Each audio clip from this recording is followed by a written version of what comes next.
Bahrain സാമ്പത്തിക മേഖല വളർച്ച കൈവരിച്ചതായും GDP 4.0% ഉയർച്ച കൈവരിച്ചതായും റിപ്പോർട്ട്. ധനകാര്യ ദേശീയ സാമ്പത്തിക മന്ത്രാലയം പുറത്തുവിട്ട സാമ്പത്തിക റിപ്പോർട്ടാണ് ഇക്കാര്യം വ്യക്തമാക്കുന്നത്.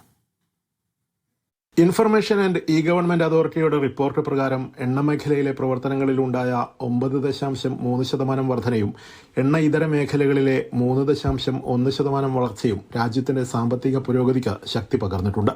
ബഹ്റൈന്റെ മൊത്തം ആഭ്യന്തര ഉൽപാദനത്തിന്റെ 85% എണ്ണ ഇതര മേഖലകളിൽ നിന്നായത് സമ്പദ്വ്യവസ്ഥയുടെ വൈവിധ്യവൽക്കരണത്തിന്റെ വിജയമായും റിപ്പോർട്ട് വിലയിരുത്തുന്നു. എണ്ണ ഇതര വിഭാഗങ്ങളിൽ 5.4% വളർച്ചയുമായി റിയൽ എസ്റ്റേറ്റ് മേഖലയും സാമ്പത്തിക മേഖലയിലെ വളർച്ചയ്ക്ക് ഗതിവേഗം പകരുന്നുണ്ട്.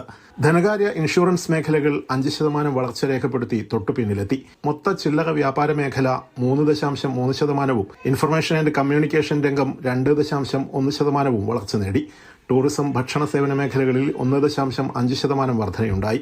എണ്ണയിൽ നിന്നുള്ള വരുമാനത്തെ മാത്രം ആശ്രയിക്കാതെ വിവിധ സേവന നിർമ്മാണ മേഖലകളെ മുൻനിർത്തിയുള്ള ബഹ്റൈന്റെ സാമ്പത്തിക നയങ്ങൾ സാമ്പത്തിക വളർച്ചയ്ക്ക് ഗതിവേഗം പകരുന്നതായും റിപ്പോർട്ട് വ്യക്തമാക്കുന്നു. Media 1, Bahrain.